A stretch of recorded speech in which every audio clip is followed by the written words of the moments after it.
Hello friends, welcome to my YouTube channel. My name is Harjeet Kaur.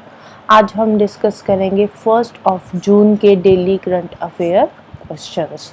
तो अगर आपको इस पर्टिकुलर लेक्चर की पीडीएफ चाहिए तो उसके लिए आप मेरा टेलीग्राम चैनल भी ज्वाइन कर सकते हो, जिसका लिंक आपको नीचे डिस्क्रिप्शन बॉक्स में मिल जाएगा।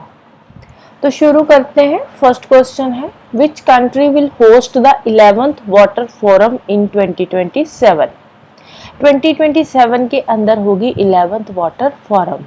अब रिसेंटली हमने 1-2 दिन पहले ही न्यूज़ पढ़ी थी कि 10th वाटर फोरम हुई है। कौन सी हुई थी? 10th water forum. और जो 10th वाटर फोरम हुई है ये कौन सी कंट्री में हुई है? ये हुई है इंडोनेशिया में, बाली के अंदर हुई है 10th वाटर फोरम 2024 में जो हुई है, राइट। 2027 में होगी 11th वाटर फोरम। और जो 11th वाटर फोरम है उसको कौन सी कंट्री होस्ट करेगी? तो उसको होस्ट करेगा सऊदी अरेबिया, राइट। याद रखना है, 10th वाली हुई है बाली इंडोनेशिया में, 11th होगी सऊदी अरेबिया के अंदर। अब जो 10th वाटर फोरम हुई थी उसका थीम था वाटर फॉर शेयर्ड प्रोस्पेरिटी। उसी थीम पे बेस्ड वर्ल्ड बैंक ने एक रिपोर्ट तैयार करी है।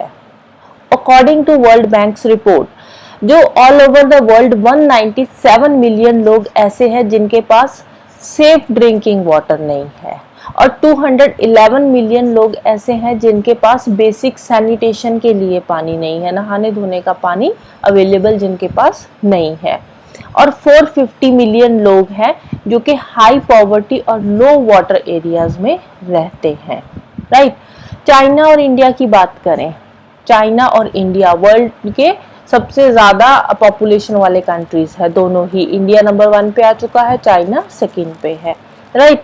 तो ग्लोबली 36% जो पॉपुलेशन है इन दो कंट्रीज में रहती है, चाइना एंड इंडिया के अंदर। लेकिन इन दोनों के पास फ्रेश वाटर के सोर्सेस सिर्फ और सिर्फ 11% ही है। पॉपुलेशन 36% है लेकिन फ्रेश वाटर के रिसोर्सेज इनके पास 11% है।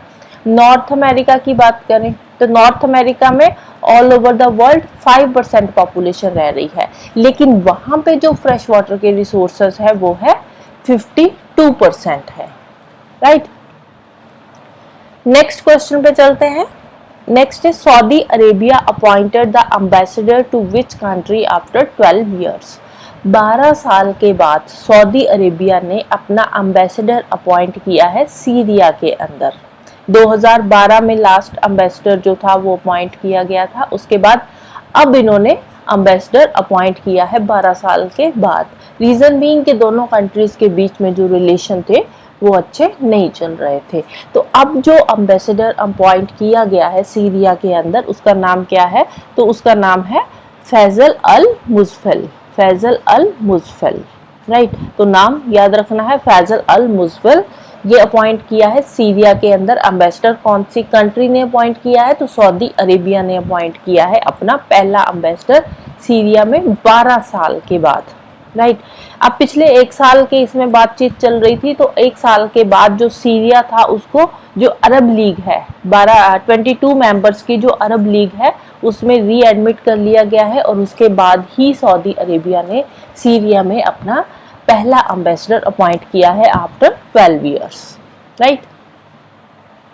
तो ये लोकेशन है सऊदी अरेबिया और यहाँ पे है सीरिया। सीरिया की कैपिटल क्या है? सीरिया की कैपिटल है दमस्कस। सीरिया की कैपिटल है दमस्कस। और सऊदी अरेबिया की कैपिटल क्या है? रियाद। सऊदी अरेबिया की कैपिटल है रियाद। सीरिया की दमस्कस, सीरिया की है दमस्कस और सऊदी अरेबिया की है रियाद।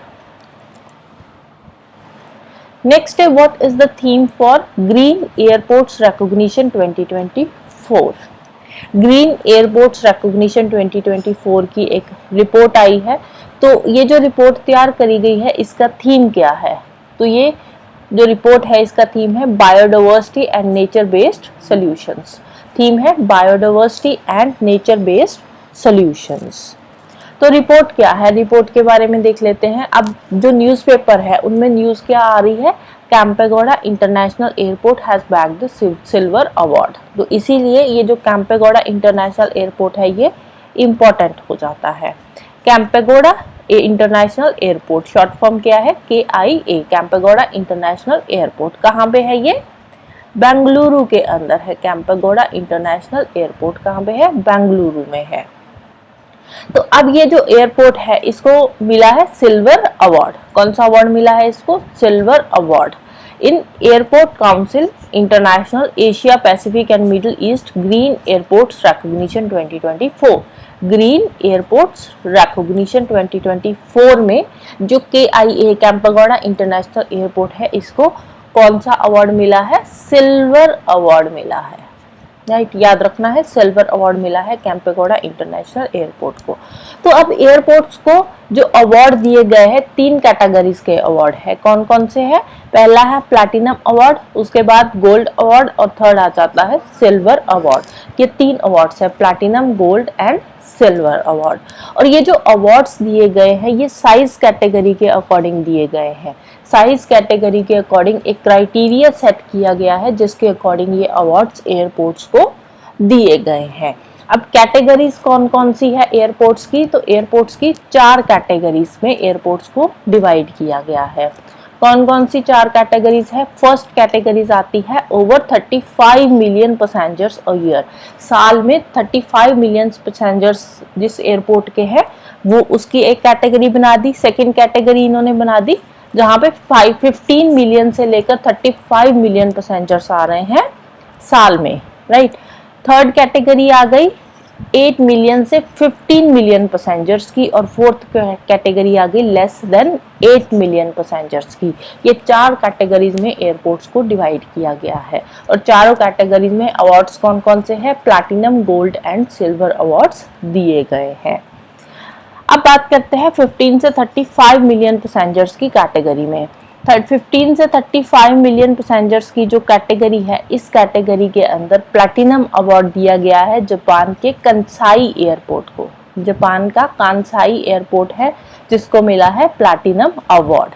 और गोल्ड अवार्ड किसको मिला है, 15 मिलियन से 35 मिलियन कैटेगरी के अंदर गोल्ड अवार्ड मिला है सऊदी अरेबिया की है किंग खालिद इंटरनेशनल एयरपोर्ट को मिला है। राइट, गोल्ड मिला है सऊदी अरेबिया के किंग खालिद एयरपोर्ट को, और प्लैटिनम किसको मिला है, जापान का जो कंसाई एयरपोर्ट है। राइट, अब चलते हैं इंडिया पे। इंडिया का जो दिल्ली का IGI एयरपोर्ट है, इंदिरा गांधी इंटरनेशनल एयरपोर्ट है, इसको मिला है सिल्वर अवार्ड। कौन सी कैटेगरी में सिल्वर अवार्ड मिला है, ओवर 35 मिलियन पैसेंजर्स की कैटेगरी में। राइट, IGI एयरपोर्ट को मिला है ओवर 35 मिलियन पैसेंजर्स की कैटेगरी में सिल्वर अवार्ड। और लखनऊ का जो चौधरी चरण सिंह इंटरनेशनल एयरपोर्ट है इसको भी सिल्वर अवार्ड मिला है। कौन सी कैटेगरी में, लेस देन 8 मिलियन पैसेंजर्स की कैटेगरी के अंदर। Right, next where is the control system of norwesters research facility. Norwesters research facility का कंट्रोल सिस्टम कहाँ पे है। नॉर्वेस्टर्स क्या है, नॉर्वेस्टर्स बहुत तेज हवाएं चलती है तो उनको बोलते हैं नॉर्वेस्टर्स। अलग अलग स्टेट में इनका अलग अलग नाम है, जैसे कि वेस्ट बंगाल में काल बैसाखी बोल देते हैं। तो ऐसी नॉर्वेस्टर्स है क्या, जो नॉर्थ वेस्ट की तरफ से तेज हवाएं आती है और जिनकी वजह से बहुत ही भयंकर थंडर स्टॉर्म्स आते हैं। राइट, तो इसकी एक रिसर्च फैसिलिटी का एक कंट्रोल सिस्टम जो है वो सेटअप किया गया है। इस पे प्रॉपर अब रिसर्च करी जाएगी।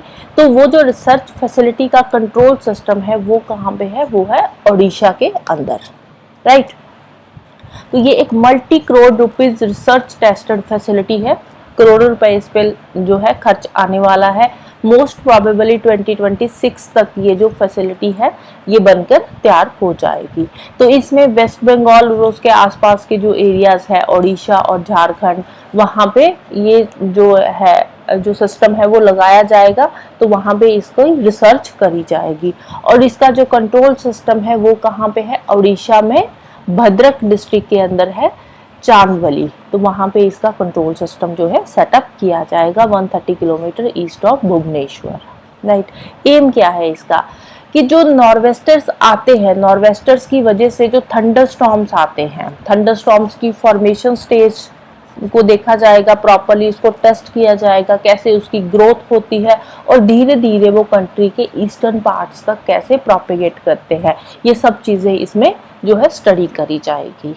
राइट, नॉर्वेस्टर्स क्या है, जो नॉर्थ वेस्ट की तरफ से जो है ड्राई एयर मास आ रहा है, हवाएं आती है, dry air mass north west की तरफ से आ रहा है, और दूसरा एयर मास आता है moist air mass Bay of Bengal की तरफ से, और इन एरियाज में आकर ये जो एयर मास है ये इकट्ठा हो जाता है और यहाँ पे फिर थंडरस्टॉर्म्स बनते हैं। अब ड्राई और मॉइस्ट एयर मास जो है आकर इकट्ठा होता है, दोनों मिलते हैं आपस में, तो यहाँ पे थंडरस्टॉर्म्स जो है वो जनरेट होते हैं और यहाँ पे बारिश वगैरह भी होती है, और धीरे धीरे ये थंडरस्टॉर्म्स मूव करते हैं उड़ीसा और वेस्ट बंगाल वाले यहाँ पे एरियाज में, इवन के जो बांग्लादेश है वहां तक भी ये मूव करते हैं। तो इनको स्टडी करने के लिए ये जो टेस्ट फैसिलिटी है वो सेटअप करी गई है, राइट। नेक्स्ट है who became the latest brand ambassador of ICC T20 world cup. ICC T20 world cup के लेटेस्ट ब्रांड एम्बेसडर कौन बने हैं, तो वो है पाकिस्तान के शाहिद अफरीदी। इससे पहले और कौन कौन है, इससे पहले युवराज सिंह वो भी बन चुके हैं ब्रांड एम्बेसडर, वो भी है, क्रिस गेल है और उसेन बोल्ट है, राइट। तो ये तीन है और चौथे अभी बने हैं पाकिस्तान के Shahid Afridi brand ambassador ICC T20 world cup के, राइट। नेक्स्ट है who wins purple cap in IPL 2024।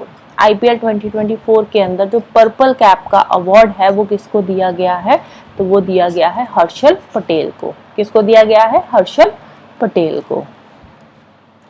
इसके अलावा आईपीएल में और भी बहुत सारे जो है अवार्ड्स जो है वो दिए गए हैं, तो उनके बारे में एक बार हम देख लेते हैं। आईपीएल 2024 चैंपियंस जो है वो मिला है कोलकाता नाइट राइडर्स को।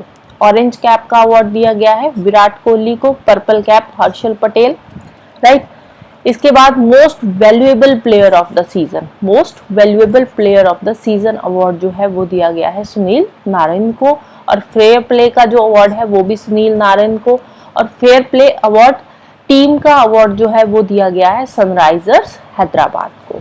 इमर्जिंग प्लेयर है नीतीश कुमार रेड्डी, राइट। ये कुछ इंपॉर्टेंट इंफॉर्मेशन है जिसमें से क्वेश्चन बन सकते हैं, तो इसको एक बार ध्यान से देख लेना। नेक्स्ट है who wins India's first ever gold medal at Asian championship.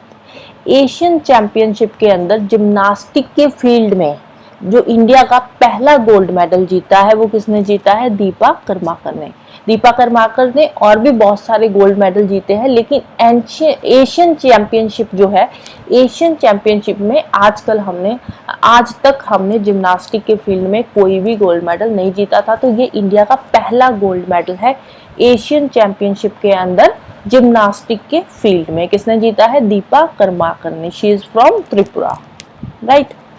Deepa Karmakar one the gold medal at Asian championship. Asian championship में इन्होंने गोल्ड मेडल जीतकर इंडिया के लिए पहला जिम्नास्टिक के फील्ड में गोल्ड मेडल ये जीता है। ये कहाँ की है, त्रिपुरा से है। एंड ये जो एशियन चैंपियनशिप है ये कहाँ पे हो रही है, ये उज्बेकिस्तान में ताशकंद के अंदर ये एशियन चैंपियनशिप जो है वो हो रही है, right. So that's all for today. तो जाने से पहले वीडियो को लाइक कर देना, शेयर कर देना और चैनल को सब्सक्राइब कर लेना। Thank you, bye bye, have a nice day.